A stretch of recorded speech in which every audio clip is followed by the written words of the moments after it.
Ray Bennett's phone buzzed on the kitchen counter at 6:47 on a Tuesday morning in late November. He'd been up since 5:30, same as always, watching frost patterns crawl across the window while his coffee burned in the pot. The house was quiet. Too quiet, the way it had been for 2 years now, since Linda died in the bedroom down the hall. He picked up the phone. Margaret Pierce, his boss, calling before 7. "Ray, office, 9 a.m. sharp. Come alone. This is not optional." The line went dead. Ray stood there holding his phone, coffee mug halfway to his mouth, the burnt smell filling his nose. Margaret's voice had that edge to it. Not anger, something else. Something that made his gut tighten. He set down the coffee, walked out to the shed, oiled Linda's garden tools like he did every morning, hands moving through the ritual even as his mind raced. What the hell did Margaret Pierce want? Ray's truck wouldn't start. 3 turns of the key, nothing but clicking. The battery, probably. He'd been meaning to replace it. He stood in the cold, breath clouding, and looked at the 2-mile walk into town. Margaret had said, 9 sharp. He started walking. The snow came light at first, just dusting his shoulders. By the time he reached Pierce Electrical on Main Street, his boots were soaked through and his hands were numb. The office sat above the old hardware store, stairs on the outside that creaked under his weight. Margaret's BMW was parked below, engine still ticking warm. He climbed the stairs, knocked once. "Come in." Margaret sat behind her desk, in a gray suit that probably cost more than his truck. The blinds were drawn. She had a folder in front of her and a pen in her hand, and when she looked up at him, her face was blank as fresh snow. "Sit down, Ray." He sat. Water dripped from his boots onto her carpet. Margaret slid a paper across the desk. "I need you to sign this." Ray looked at it. "Contract," it said at the top. His eyes scanned down, words like "parties agree" and "duration of 12 months," and then a number that made him blink. $75,000. What is this? "A business arrangement." Margaret's voice was flat, clinical. "I need a husband for 1 year. You need money. This solves both problems." Ray stared at her. "You're asking me to pretend. Not a real marriage. Separate bedroom, separate lives. You show up to family functions, sit beside me, smile, nod. That's it." She tapped the paper. $75,000? Deposited monthly into an account of your choosing. "Why? That's not your concern." "Like hell it's not." Ray pushed the paper back toward her. "I'm not for sale, Margaret." She opened the folder, pulled out another sheet, bank statements. His bank statements. She'd somehow gotten his account information. The numbers didn't lie. 18,000 in savings, 300 in checking, truck payment overdue, the electric bill with a red past due stamp. "Emma's college fund," Margaret said, pointing to the savings account. 18,000. She'll need 80 for state school, more for anywhere else. She pulled out another page. Your credit score, your late payments, your second mortgage application that got denied last month. Ray's hands curled into fists on his knees. "How did you—" "Your one medical emergency from bankruptcy, Ray. One bad winter from losing the house Linda left you." Margaret's voice softened, just slightly. "I'm offering you a solution." "To what? What's this really about?" "My father's will. There's a clause. I don't get my inheritance unless I'm married by the reading." He wanted to make sure I was settled down with a respectable man. The bitterness in her voice was sharp enough to cut. "You're respectable. You're poor enough to say yes, and you're desperate enough to keep quiet." Ray stood up. "Find someone else." "There is no one else. The will reading is in 3 months. I've already waited too long." She pushed the contract toward him again. "Look at Clause 7. He looked. Saw the words, "All payments to be deposited directly into Emma Bennett College Trust Fund," his daughter's name. In writing. Margaret watched him. "I know you, Ray. You'd walk through fire for that girl. Well, this is easier than fire. It's just sitting beside me at Christmas dinner, answering questions about how we met, sleeping in the guest room, and keeping your mouth shut." "And lying to everyone I know?" "Yes." Ray's chest felt tight. He thought about Emma, junior year, honor roll, basketball scholarships that wouldn't be enough. He thought about Linda, how she'd worked double shifts at the diner to help pay for their house, how she'd have wanted Emma to go to college, to have more than they'd had. He thought about what it would cost him to say yes, what it would cost Emma if he said no. "I need time to think. You have 30 seconds. Margaret picked up her pen. "After that, I'm calling someone else." The office was silent except for the radiator hissing in the corner. Ray looked at the contract, at his bank statements, at Margaret's face, which showed nothing at all except a faint tremor in her hands as she held the pen. He signed. The pen barely worked. He had to press hard enough to indent the paper beneath. Margaret witnessed it, dated it, put it in the folder. "I'll move in this weekend," she said. Guest bedroom. I'll bring my own furniture. Ray walked out without another word. Down the creaking stairs, into snow that was falling harder now. His hands were shaking so bad he had to stop halfway home and lean against a fence post. What had he just done? By the time he reached his driveway, he could see Emma's school bus pulling away from the stop. She'd be home in 10 minutes, and he'd have to look her in the eye and start lying. 2 weeks passed like walking through mud. Margaret moved in on a Saturday. Ray watched from the kitchen window as she unloaded suitcases from her BMW, expensive leather, the kind with wheels and telescoping handles. She'd hired someone to bring furniture for the guest room, a desk, a reading chair, bedside tables that matched nothing else in the house. Emma stood in the doorway when Margaret carried the first suitcase inside. Dad? Who is that? Ray's rehearsed explanation died in his throat. She's a colleague from work. She's going to be staying here for a while. Staying here? Emma's voice went up. Why? It's a business arrangement. She helps with bills. I give her a place to stay. Margaret appeared then, extending a hand to Emma with a professional smile. I'm Margaret. Your father and I work together. Emma didn't shake, just stood there, arms crossed, looking between them. We were fine.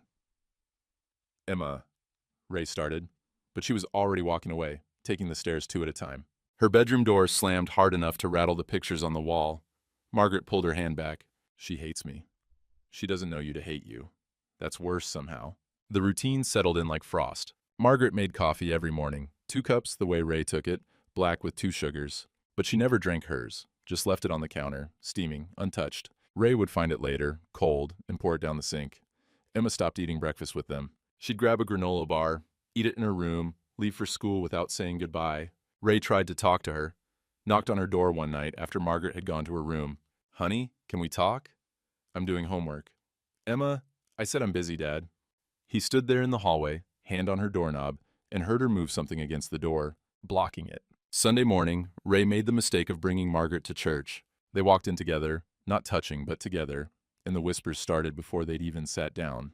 Ray's usual pew 3rd row from the back, Linda's spot beside him, empty for 2 years, now filled with a woman in expensive clothes who didn't know the hymns. Jolene from the diner turned around during the greeting time. Margaret, is it so nice to finally meet Ray as his friend? The way she said friend made it sound like something else. We're helping each other through difficult times, Margaret said smoothly. Mm-hmm.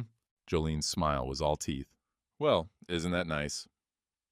After the service, the church ladies swarmed, questions dressed up as concern, comments about how fast things were moving, pointed looks at Linda's memorial plaque on the wall. Pastor Mike pulled Ray aside by the coffee station. Ray, people are talking. You doing okay? Fine, Pastor. Just complicated.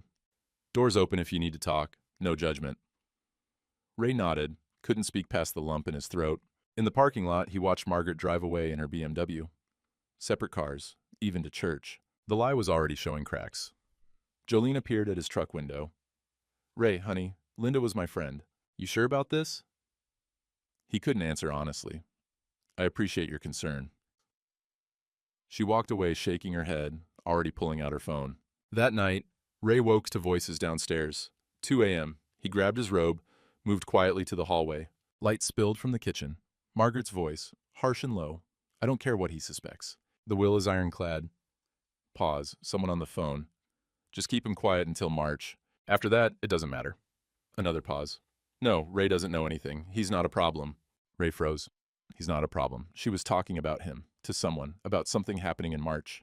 I'll handle it, Margaret said it. I always do. The call ended. Ray heard her lean against the counter, heard her breath hitch like she was crying, or trying not to. He crept back to his room, lay in bed staring at the ceiling. What happens in March? Who is he? What doesn't Ray know? The next afternoon, the school called. Mr. Bennett, this is Principal Harris. We need you to come in. There's been an incident with Emma. His stomach dropped. Is she hurt? No, but she was caught helping another student cheat on an exam. Ray drove to the school in a daze. Emma sat in the principal's office, arms crossed, staring at the floor. Emma, Principal Harris said, do you want to explain to your father why you did this? Emma's voice was flat. What's the difference? Everyone's lying about something anyway. The drive home was silent. Ray pulled into the driveway, turned off the truck. Emma reached for the door handle. You're different, Dad. Ever since she moved in, you're lying about something. He opened his mouth to explain, but the contract forbade it. It's complicated, honey. I can't. It's complicated, Emma. Her voice cracked. Mom would be so ashamed of you. And she got out, slammed the door, walked into the house without looking back. Ray sat in his cold truck, knuckles white on the steering wheel, watching his daughter disappear inside. The one person who mattered most, and he was losing her. The ice storm hit on a Tuesday in mid-January. Ray had been watching the weather all day, the sky that particular shade of gray that meant trouble. By 4 p.m., the first freezing rain started tapping against the windows. By 6, the power was out across the valley. Margaret's car sat in the driveway, iced in. She couldn't leave, even if she wanted to. Ray set up the fireplace, dragged out the propane camp stove from the shed. They had 3 days' worth of canned food, maybe 4 if they stretched it. The house went cold fast without the furnace. He could see his breath in the kitchen. Margaret appeared in the doorway wearing a cashmere sweater and wool slacks. Designer clothes. Useless for this. How long will the power be out? Could be a day, could be a week. Ray handed her a blanket from the linen closet. This'll keep you warmer than that sweater. She took it without argument, wrapped it around her shoulders. That first night, they sat on opposite sides of the living room, Ray by the fire with the book he couldn't focus on. Margaret in the armchair with her laptop until the battery died. The silence stretched between them like frozen ground. Thank you, Margaret said finally, for not judging. Ray looked up. Don't know you well enough to judge. She almost laughed. Fair. The second day was harder. The cold seeped through everything. Ray kept the fire going, but the house was big and old and the heat didn't reach far. They moved their sleeping bags into the living room, both of them near the fireplace like campers. Margaret tried to help with breakfast, eggs on the camp stove, and nearly burned herself on the propane flame. Ray took over. Just sit. I got it. I'm not good at sitting or being helped. Yeah, I noticed. He cooked scrambled eggs that came out rubbery. They ate them anyway, sitting on the floor by the fire, because the furniture was too cold. Can I ask about Linda? Margaret said. Ray went still. He hadn't talked about Linda to anyone except Hank. Hadn't said her name out loud in months. What do you want to know? How you survived losing her. Ray stared into the fire, remembered the hospice bed in their bedroom, Linda's hand in his, paper thin and cold. The way she'd smiled at him, even at the end, even through the pain. You don't survive it, he said. You just learn to carry it without falling down. Margaret was quiet for a long time. Then, we met at the county fair. I was judging the electrical wiring competition, the 4-H kids. She was running the bake sale. He smiled despite himself. She couldn't bake worth a damn. Everything was burned or raw. But she smiled at everyone like she'd made them something precious. You really loved her. Still do. He looked at Margaret. Grief doesn't end. It just becomes part of you, like a scar. Margaret's eyes were wet. She wiped them quickly, looked away. My father's dying. Dementia. He doesn't remember me half the time. I'm sorry. I spent 20 years trying to prove I could run his business. He said women are too emotional, that we can't make the hard decisions. Her voice was bitter. So I got an MBA, worked 80-hour weeks, built the company revenue up 40%. And it was never enough. Then there was the restaurant venture. She stopped, shook her head. Doesn't matter, it failed. Proved him right after all. Ray wanted to ask more about the restaurant, but something in her face said the door was closing. He's wrong about you, Ray said. Whatever he said, he's wrong. Margaret looked at him, really looked at him, maybe for the first time since she'd moved in. You don't even know me. I know you make coffee for someone else every morning, even though you don't drink it. I know you visit your father at the hospital every day, even though he doesn't remember you. I know you're trying. Her face crumpled. She turned away, shoulders shaking. Ray didn't touch her. Didn't move, just sat there, bearing witness to her grief the way Hank had borne witness to his. Sometimes that's all you can do for someone. The third day, the power came back. Margaret was in the bathroom when Ray started cleaning up the camp stove. He found a document on the counter, half hidden under her coat. Power of attorney, it said at the top. Henry Pierce grants Margaret Ann Pierce full authority. The date made him stop, May 12th. 2 months before the dementia diagnosis, he knew because Margaret had mentioned it once. July, she'd said. Her father got the diagnosis in July. Why would a healthy man sign over power of attorney? Ray pulled out his phone, Googled power of attorney before dementia. The first article was about estate planning, normal stuff. But the second one, warning signs of elder exploitation. He clicked it. POA signed shortly before diagnosis may indicate coercion or awareness of declining capacity. His stomach turned over. He heard the bathroom door open. Slipped the document back where he'd found it, stepped away from the counter. Margaret emerged, hair damp, looking more relaxed than he'd seen her. Power's back. Thank God. Yeah. She looked at him. What's wrong? Nothing. Just tired. But his mind was racing. The restaurant that failed. The late-night phone call. The power of attorney, dated before the dementia. What happens in March? Margaret moved toward her room, then paused at the doorway. Ray, thank you for talking. I haven't done that in years. He nodded, couldn't speak. She disappeared into her room. Ray stood in the kitchen, staring at the counter where the document had been. He pulled out his phone again. Searched Margaret Pierce Restaurant. Found it. Bella Vista Bistro Billings, MT. Filed for bankruptcy after 4 months. Owner Margaret Pierce defaulted on $380,000 in debts. The timeline hit him like cold water. Restaurant opened in June, closed in October, bankruptcy filed in November, the same months as her father's power of attorney, the same months as his dementia diagnosis. Ray closed his phone, walked to his bedroom, lay down fully clothed on top of the covers. From the guest room, he could hear Margaret crying. Was she the victim here, or was he? He didn't know anymore, and that scared him more than anything. Christmas week, Margaret insisted on hosting her family. It has to look real, she said. My brother's already suspicious. If we don't do this right, he'll contest the will. Ray stood in his kitchen, Linda's kitchen, watching strangers transform it. Margaret had hired someone to deep clean, brought in decorations that cost more than his monthly grocery bill, a real tree, 9 feet tall, that barely fit in the living room. He was cooking Linda's roast beef recipe, working from the stained index card she'd written it on 20 years ago, but he'd forgotten steps. The meat was drying out, the potatoes were lumpy, everything felt wrong. Margaret appeared behind him in a black dress and pearls. More salt, and turn the heat up. I know how to cook. Could have fooled me. But her voice was almost kind. Almost. The doorbell rang at 5:30. Gerald Pierce walked in like he owned the place. Mid-50s, expensive suit, handshake that squeezed too hard and lasted too long. His wife Diane followed. Younger, beautiful, quiet in a way that felt calculated. Ray. Gerald's smile didn't reach his eyes. Finally meeting the man who swept my sister off her feet. Good to meet you. This place is cozy. Gerald's gaze swept the living room, taking inventory. The old furniture, the worn carpet, the framed photos of Ray and Linda that Margaret had insisted he leave up. Very rustic. A Margaret appeared with wine glasses. Ray prefers simple living? I'm sure he does. Gerald accepted the wine. So tell me, how did you two meet? Margaret never mentioned dating anyone. Ray's rehearsed answer stuck in his throat. Margaret jumped in smoothly. At work.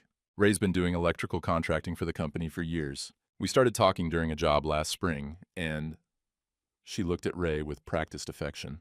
It just happened. How romantic. Diane spoke for the first time. When did you propose, Ray? October, Margaret said. Very simple. Ray's not one for grand gestures. Gerald moved through the house like a predator. Asked to use the bathroom. Took 15 minutes. When he came back, his eyes had a satisfied gleam. During dinner, the questions kept coming. Where do you sleep? Gerald asked, cutting his overcooked beef. Margaret didn't hesitate. Master bedroom. Ray insisted I take the larger closet. How generous. Gerald's smile was sharp. Must be quite a change from your place in town, Margaret. All that space. I like it here.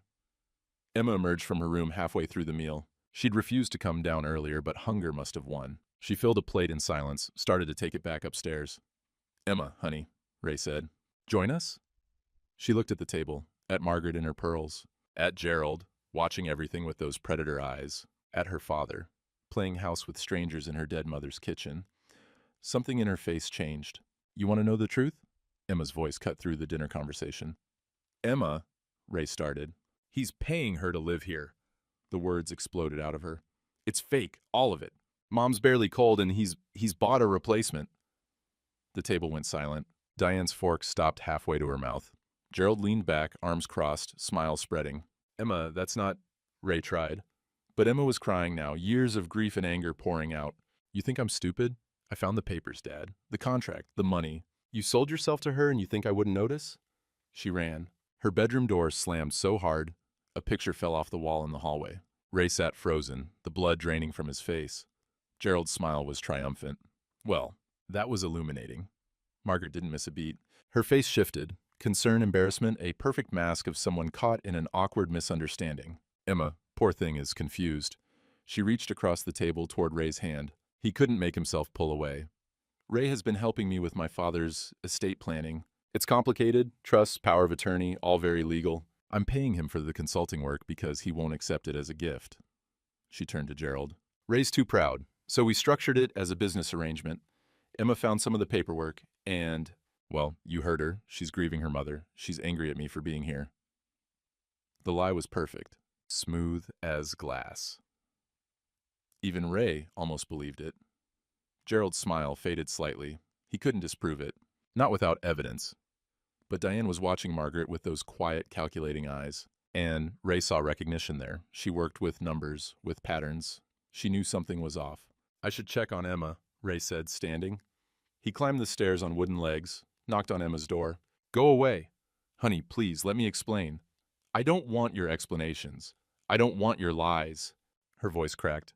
I want my mom back, and I want you to be the person you used to be. Ray tried the handle, locked. He stood there in this hallway, forehead against her door, listening to his daughter sob. 20 minutes later, he found her in Linda's garden shed, sitting on the cold ground, holding Linda's work gloves, the ones with the flowers printed on them. I don't even know who you are anymore, Dad. Ray sat beside her. The shed smelled like oil and earth in Linda's memory. I know you're angry. I'm not angry. Emma looked at him with red eyes. I'm lost, and you're supposed to be the one person I can trust, and you're lying to me. Emma, don't. Just don't. She walked past him, back to the house. Ray sat alone in the shed, surrounded by Linda's things. If she could see him now, what would she say? When he finally went back inside, Gerald was putting on his coat. Ray. Gerald's hand landed on his shoulder, squeezed hard. Walk me out. In the driveway, Gerald pulled out his phone, showed Ray a photo, the guest bedroom. Margaret's suitcase open on the bed, the master bedroom door visible in the background, closed, unused. I took that during my bathroom trip, Gerald said, along with a few others. Your separate bedrooms, the closets, the way you two sit together like strangers. Ray's mouth went dry. I'm hiring an investigator. Gerald's voice was cold. Whatever you and my sister are doing, I'm going to find out.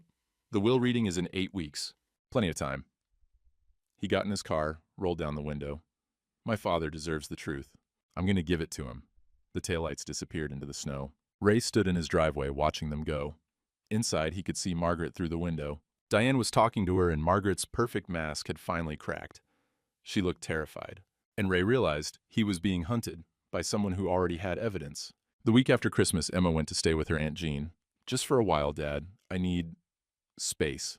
Ray helped her pack. Watched her fold clothes into the same duffel bag she'd used for basketball tournaments. She took Linda's old sweatshirt, the photo album from her nightstand, her mother's work gloves from the garden shed. How long? I don't know. She wouldn't look at him. Until you figure out who you want to be.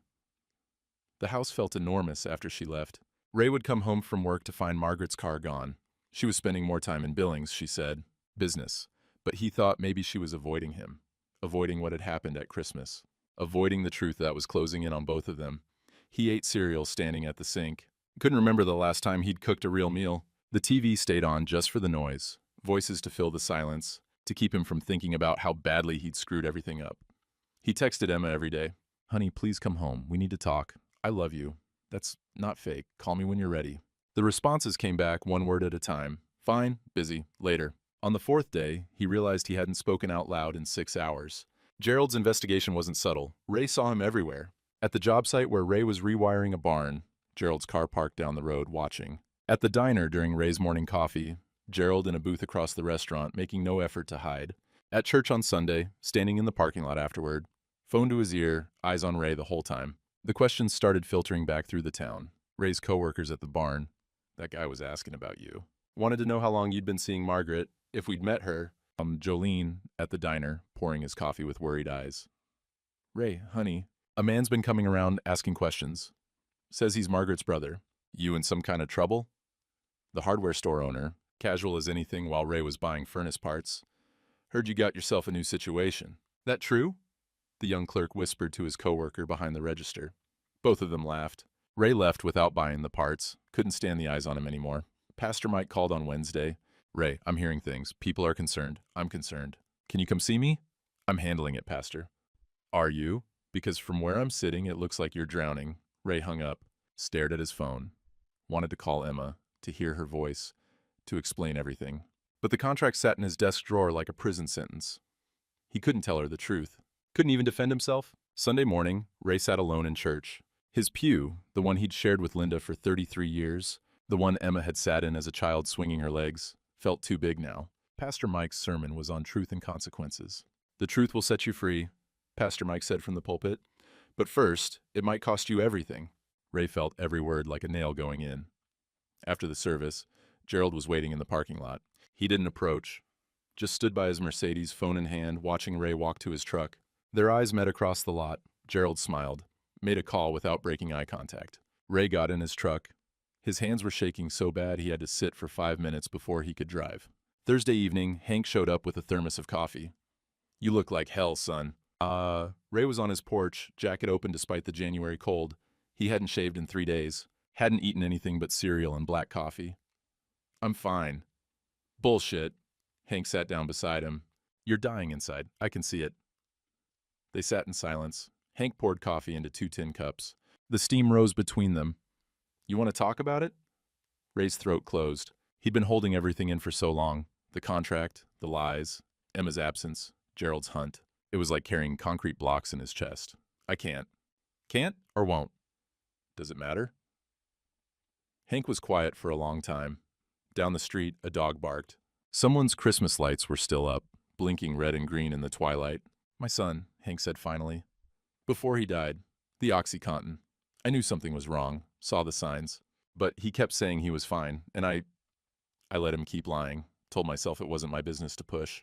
He sipped his coffee. Found him 3 months later, overdosed in his apartment, alone. Ray looked at him. Hank's face was carved from stone, but his eyes were wet. "I'm not saying you're using drugs, Ray. I'm saying you're drowning and you won't grab the rope.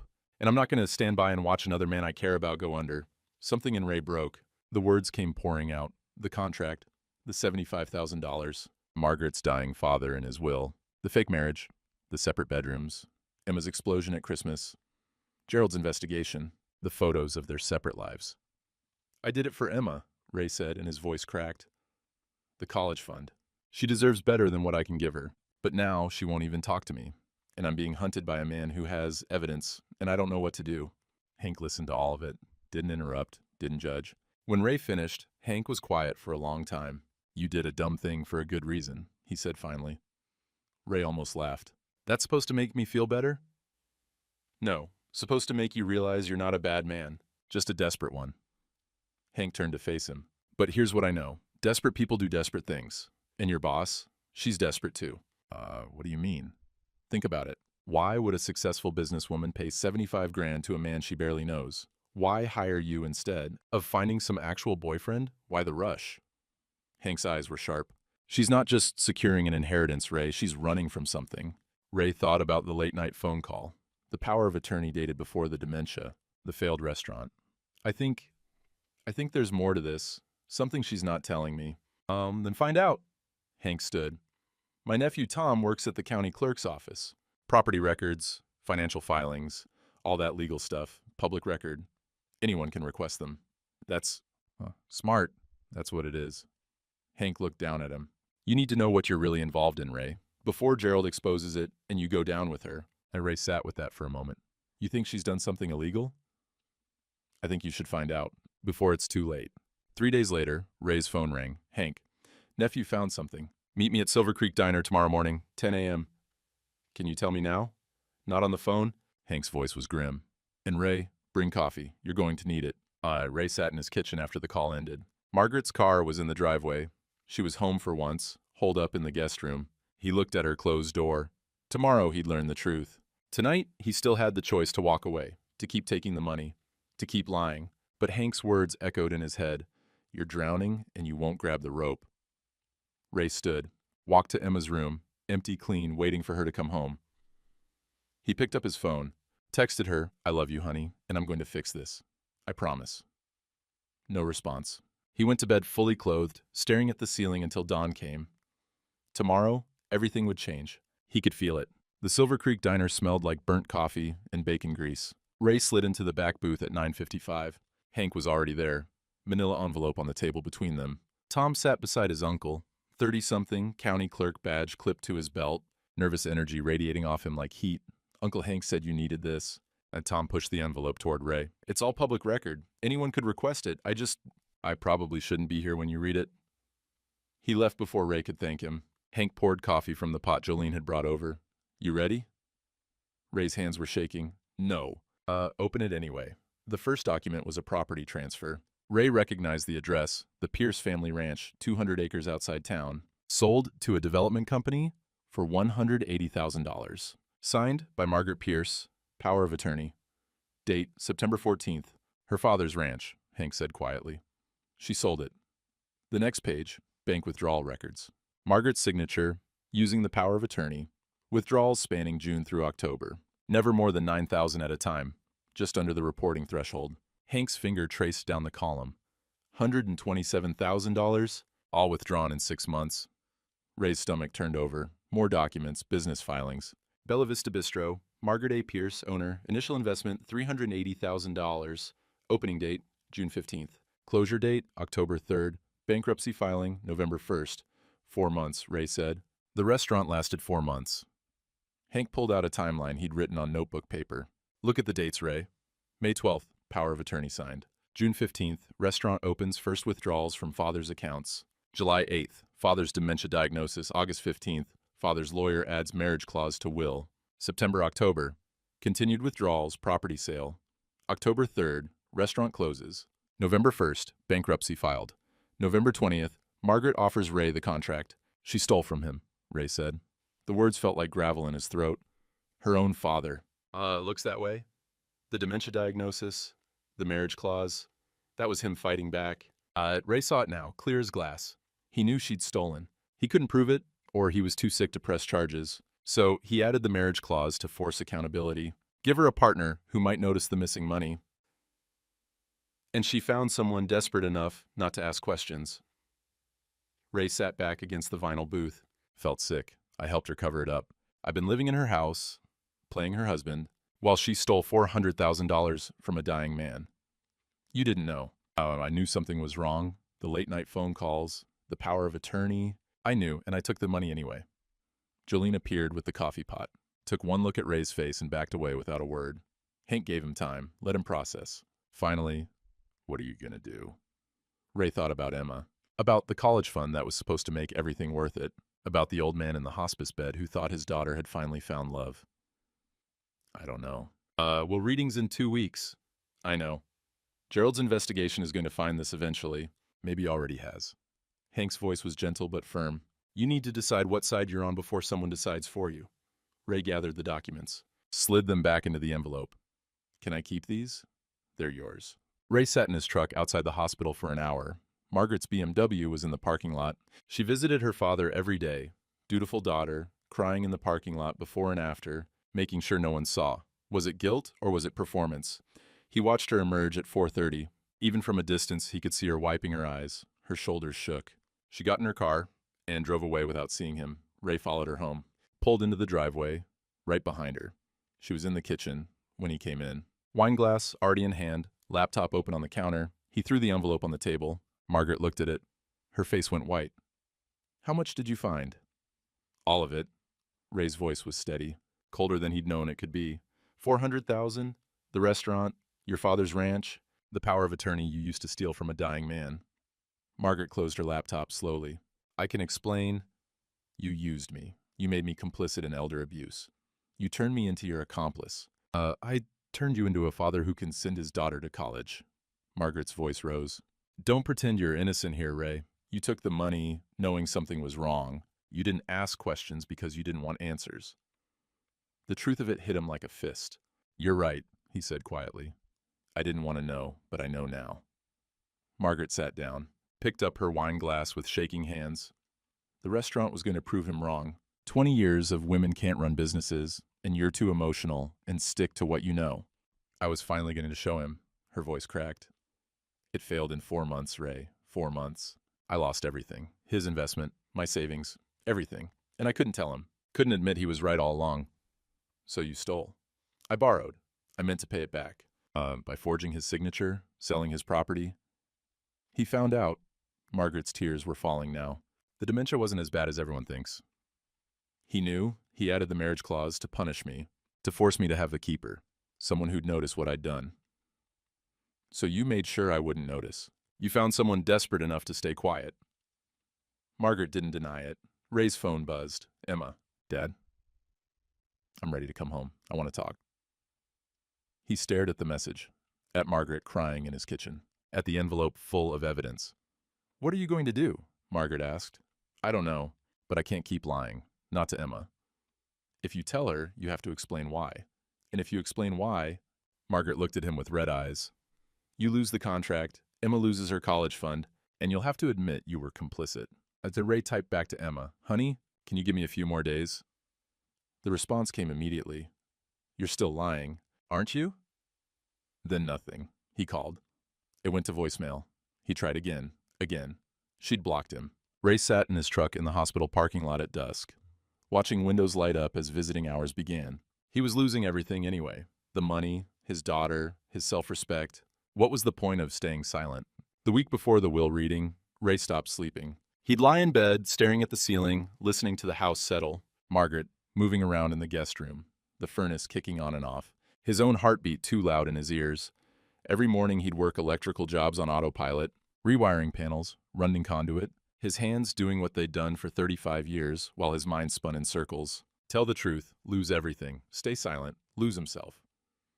Emma still wasn't answering his calls. Margaret barely came home. When she did, she avoided him. Left early, came back late, communicated through notes on the counter. Visiting Dad. Back tonight.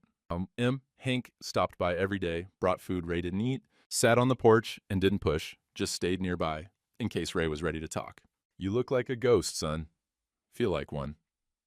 On Sunday, Ray went to church alone, sat in his pew, and heard nothing of the sermon except one line that cut through the fog. The truth will set you free, but first it might cost you everything.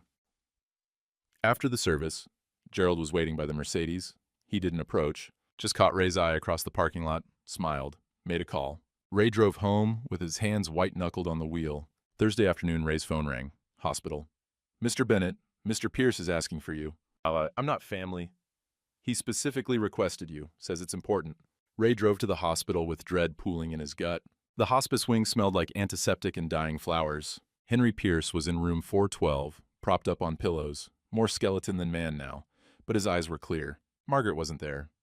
Ray. The old man's voice was surprisingly strong. Sit. Ray sat in the visitor's chair, uncomfortable plastic that squeaked. Henry studied him. You look terrible. Ray almost laughed. It's been a hard week. Margaret does that to people. High maintenance. That girl. But there was fondness in his voice, not criticism.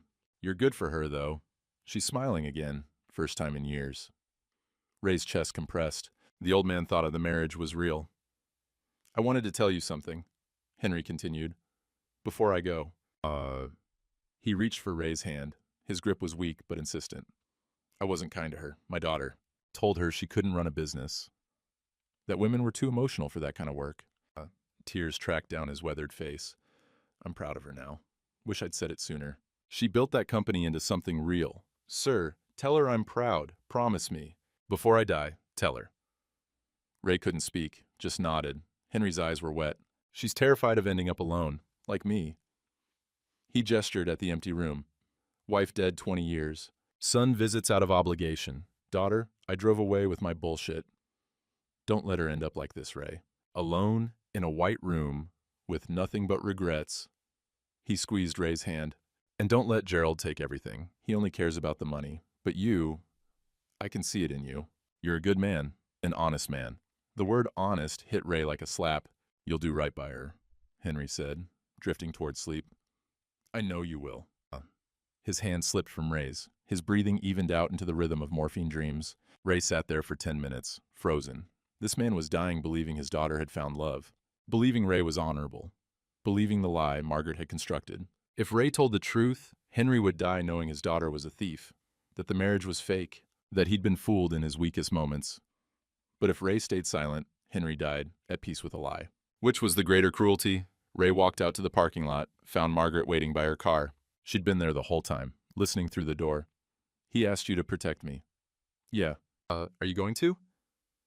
Ray couldn't answer. Margaret's face was raw. Friday. Will reading. Gerald's bringing his lawyer and his evidence. She looked at him. Whatever you're going to do, You'd better be sure. She drove away. Ray sat in his truck as the sun set, called Hank. I don't know what the right thing is anymore. I can't see it. And son, I've been alive 70 years. The right thing is usually the hard thing. What if it destroys everything? Then you rebuild, but you rebuild on truth, not lies. Friday morning, day of the will reading. Ray's phone rang at 8 a.m. Gerald. Don't bother coming to the hospital today, Ray. What? My lawyer has everything. Photos, witness statements, bank records showing no joint accounts. Your fake marriage is done. Margaret forfeits this inheritance. Save yourself the embarrassment. The line went dead. Ray sat in his kitchen, coffee cold in front of him, the contract in its folder on the table. Margaret emerged from her room, dressed in black, like she was going to a funeral. Maybe she was. Gerald called you too? Ray nodded. He's going to destroy me today. Her voice was flat, resigned. Everything I've done, everything I've tried to build, gone. Maybe you deserve it. She flinched, but didn't argue. Yeah, maybe I do. She picked up her keys, paused at the door. For what it's worth, the ice storm. That wasn't fake. Doesn't matter now. No, I suppose it doesn't. She left. Ray sat alone in the silence. Thought about Emma, about the college fund that was already lost, about the old man in the hospice bed who'd asked Ray to protect his daughter, about Margaret's tears that might have been real or might have been another performance, about the man he used to be before he signed that contract. He stood, walked to his bedroom, put on his funeral suit, the one he'd worn when they buried Linda, looked at himself in the mirror, gaunt, tired, but something had shifted in his eyes. He'd made his decision. He was going to that will reading, and he was going to tell the truth. All of it. Even if it burned everything to the ground. Ray picked up his phone, called Hank. It's today, will reading at 2 p.m. You sure about this? No, but I'm doing it anyway. You need me there? No, this is mine to do. He hung up, checked his reflection one more time. Then he drove to the hospital with steady hands. Time to stop lying. Time to face what he'd become. Time to find out if there was any way back. The hospital conference room smelled like bleach and old coffee. Ray arrived at 1:50. The room was already full. Henry Pierce sat in a wheelchair at the head of the table, oxygen tube in his nose, but eyes sharp. They'd lowered his morphine for this. He wanted to be present for the reading of his own will. Margaret sat beside her father, hands folded in her lap. She'd been crying. Her mascara was smudged at the corners. Gerald sat across from them, his lawyer beside him, a thin man in an expensive suit with a briefcase full of evidence. Gerald's wife Diane sat quietly, watching everything with those calculating CPA eyes. Mr. Henshaw, the estate attorney, sat at the head of the table with documents spread in front of him. He looked deeply uncomfortable. Nurse Rosa stood by the door. A witness, Ray realized. They needed witnesses for this. Ray took the empty seat at the far end. Everyone turned to look at him. What's he doing here? Gerald said. Henry's voice was weak but clear. I asked him to come. He's family. Gerald's jaw tightened. Henshaw cleared his throat.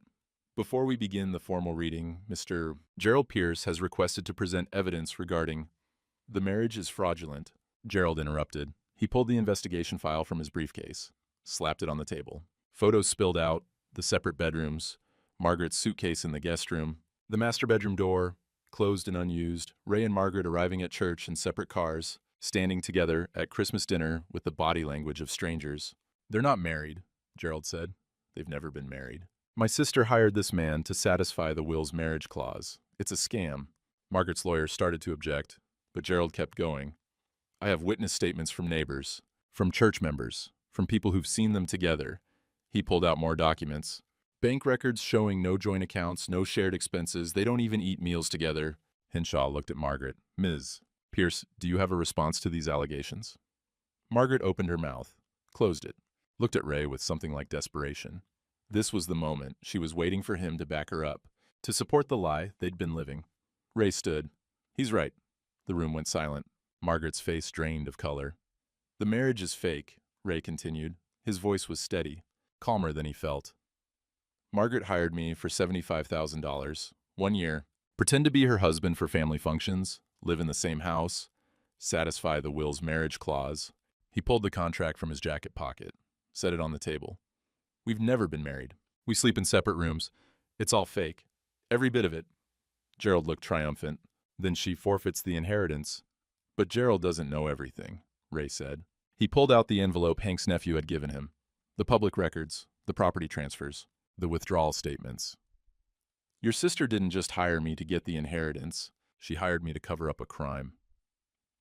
Margaret made a small sound, almost a whimper. Ray spread the documents across the table. Margaret stole approximately $400,000 from your father over 6 months. She used power of attorney to withdraw money from his accounts, forged his signature, sold his ranch without permission.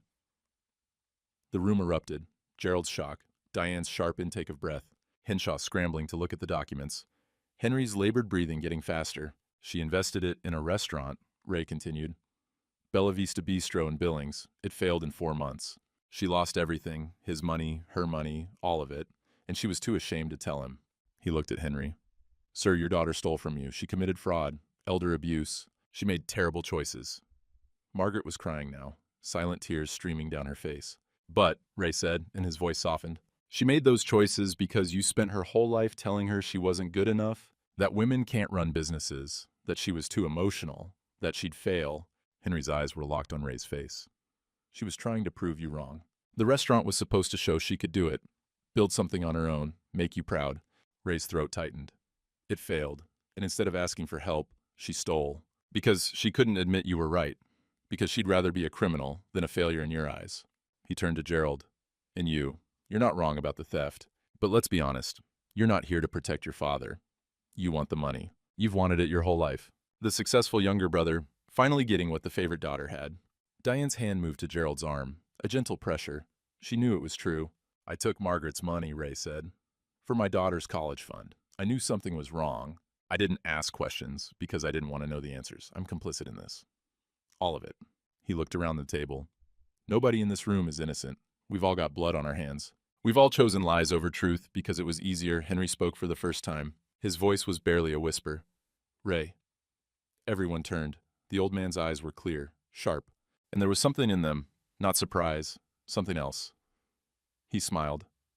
Thank you. Ray blinked. For what? For telling the truth. Finally, someone in this room told the truth. A long pause. Then Henry looked at Margaret, at Gerald, back to Ray. You think I'm a fool? I knew the marriage was fake from day one. Shock rippled through the room. Margaret gasped. Dad, how? Build a business by reading people. You two walked in here like strangers pretending to be lovers. Could have spotted it from 3 counties away. Gerald leaned forward. Then why didn't you? Because I wanted to see who'd break first. Henry's gaze swept the room. Who'd choose honesty when it cost them everything? He looked at Ray. You did. You're fired from being my son-in-law. Ray nodded, accepting it. But I'd like to hire you as executor of my estate. The room exploded. Gerald's objection. Margaret's confusion. Henshaw trying to restore order. Henry raised a shaking hand. Quiet. All of you. He turned to Henshaw. Change the will. Now. I want it in writing before I lose my nerve. And Henshaw pulled out his laptop. Mr. Pierce, are you certain? Type what I say. Margaret gets a trust. She can't touch the principal until she repays every dollar she stole. With interest. Margaret's face crumpled. Gerald administers the trust. Makes sure the money's used properly. No embezzling, no hiding, everything on the books. Gerald's triumph faded. You want me to work with her? I want you to learn to work with your sister without trying to destroy her. Prove you're not just in this for the money. Henry's breathing was labored now. Rosa moved closer, checking his monitors. Ray oversees both of them, executor. He makes sure you two don't kill each other. And he does it honestly, which is more than I can say for anyone else in this family. This is insane, Gerald said. This is fair. Henry looked at Margaret. You'll make restitution. You'll get therapy. You'll prove you can be honest. Then, and only then, you'll run my company the way I should have let you years ago. Margaret was sobbing now. Dad, I'm so sorry. I know. His voice gentled. I'm sorry too. For making you think you had to be perfect. For making you so afraid of failing that you'd rather steal than ask for help. He looked at Gerald. And you'll get your inheritance. After you prove you can put family before greed.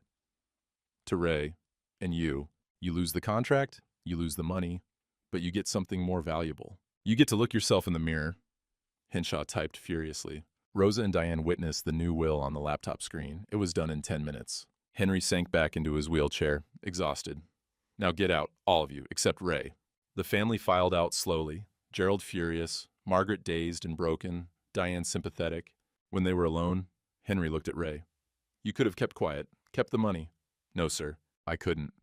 Linda, your late wife. Henry's eyes were knowing. She'd be proud of you today. Ray's vision blurred. I hope so. Go home. Tell your daughter the truth. Hug her. Henry's breathing was shallow now. Trust me, she'll forgive you faster than you think. Kids are like that. They just want honesty. Ray stood, hesitated. Sir, she wanted me to tell you, Margaret, that you should be proud of her. Henry smiled. Tell her I am. Tell her I always was. I just forgot to say it. Ray walked out to the parking lot, found Margaret by his truck, makeup streaked, shaking. You exposed me. You ruined everything. I gave you a chance, Ray said. Your father knows the truth, and he still loves you. He's still proud of you. The money's gone. The contract's void. Her voice broke. How will you pay for Emma's college now? I don't know, but I'll figure it out without lying to her. Margaret studied him. You're either the most honest man I've ever met or the biggest fool. Maybe both. His phone showed 7 missed calls, all from Emma. I have to go. He drove away, leaving Margaret in the parking lot, alone, with the consequences of everything they'd both done. The sun was setting over the valley.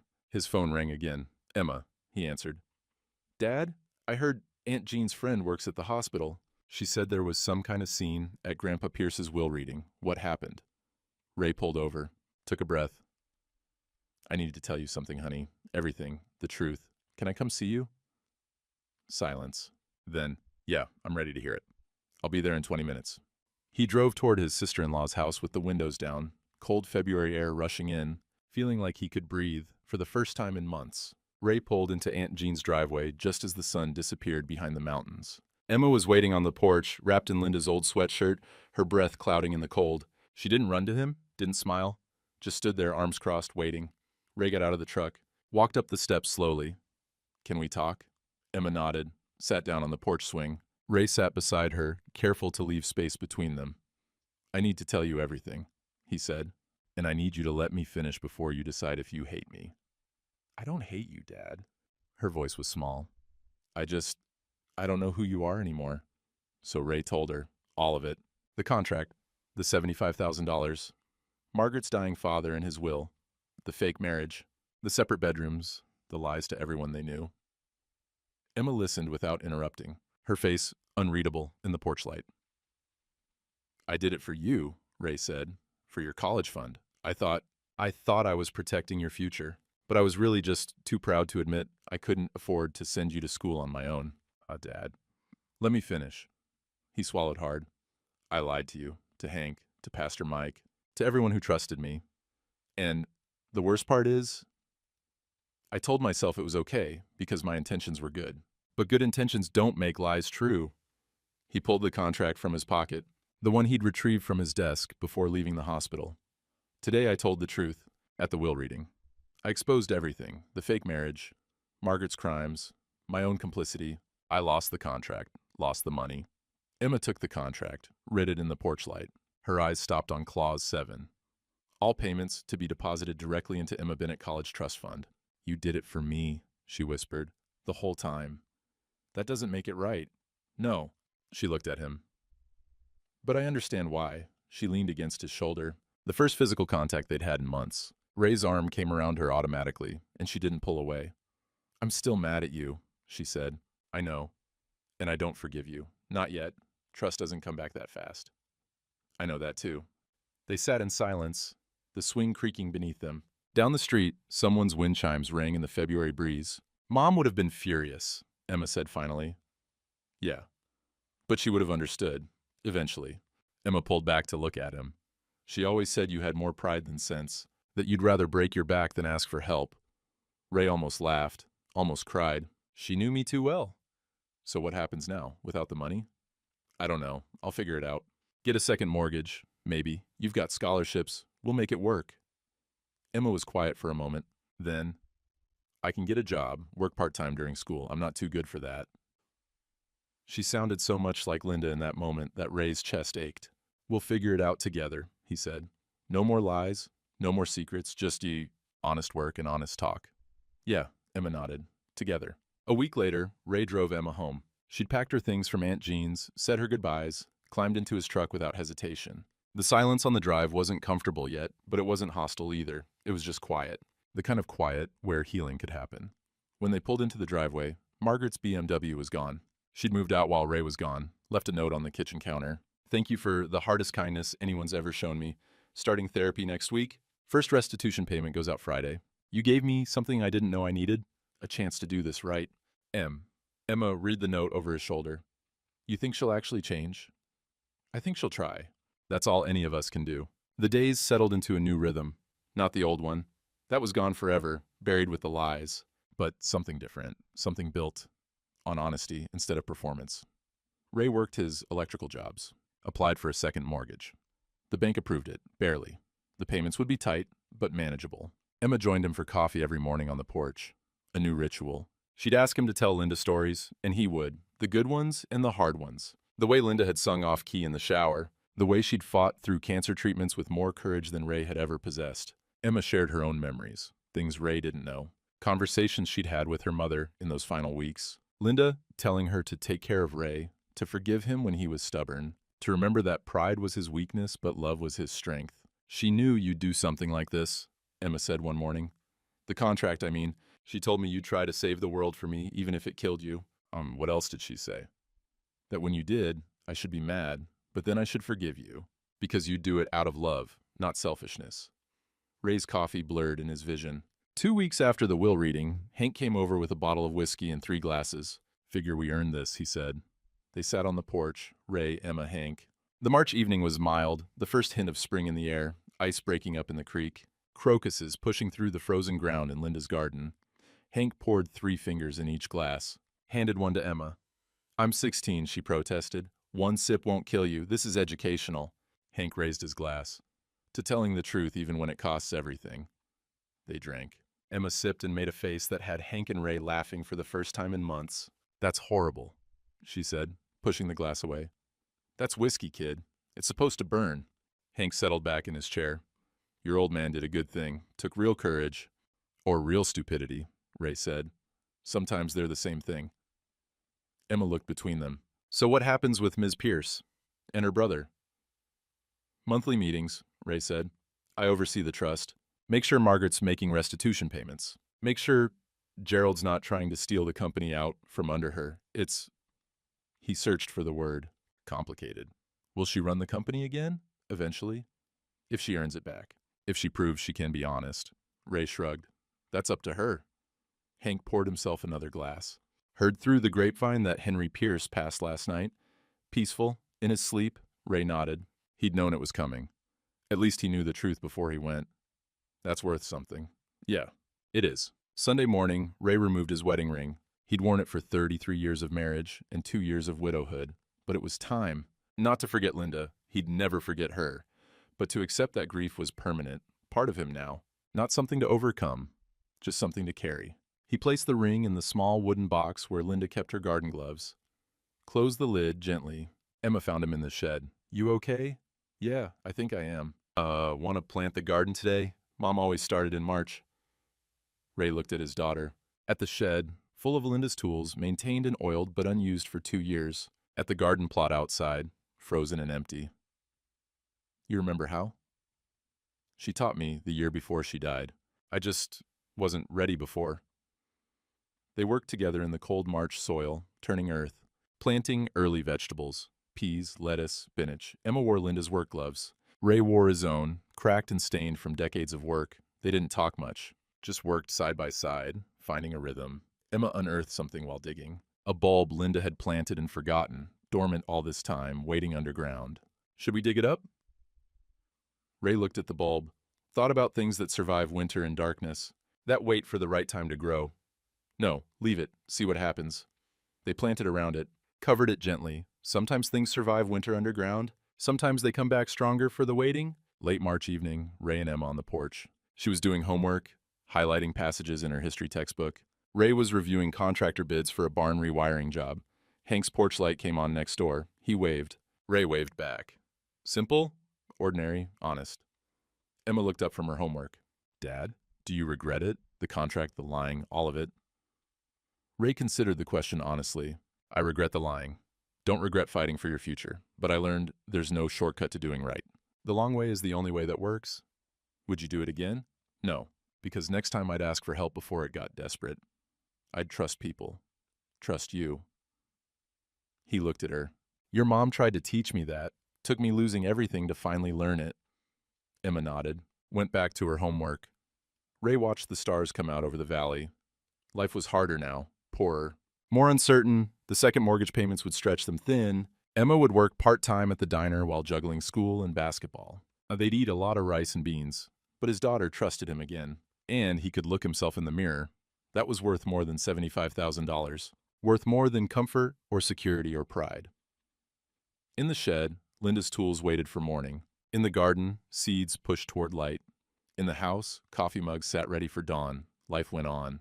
Honest, hard, real, and that was enough. Ray sat on his porch at dawn, same as he had every morning for 40 years, but different now. Emma appeared with 2 coffee mugs.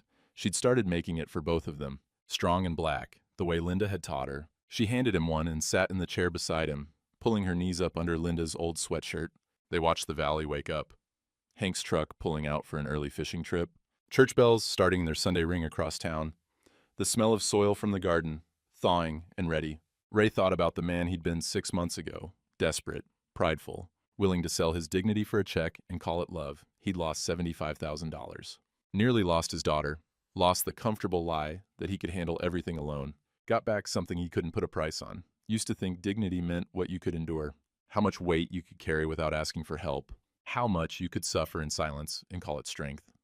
Learned different. Dignity wasn't what you could endure. It was what you refused to become. A liar. A man his daughter couldn't trust. Someone who'd sell his integrity and call it sacrifice. Emma leaned against his shoulder, coffee steaming between her hands. Love you, Dad. Love you too, honey. Down the road, Hank's truck circled back, pulled into the driveway. He got out with fishing rods and a thermos. Thought you two might want to come along. Creek's running full. Trout should be biting. Emma looked at Ray. He looked at the contractor bids on his lap, the bills, the work that would always be there. Yeah, he said. Let's go. They loaded into Hank's truck. Chosen family, honest company, simple morning. Ray watched the valley pass by the window, Linda's garden growing behind them. Emma laughing at something Hank said. Spring coming despite everything. You could lose everything and still have what mattered. Turned out that was the only truth worth knowing.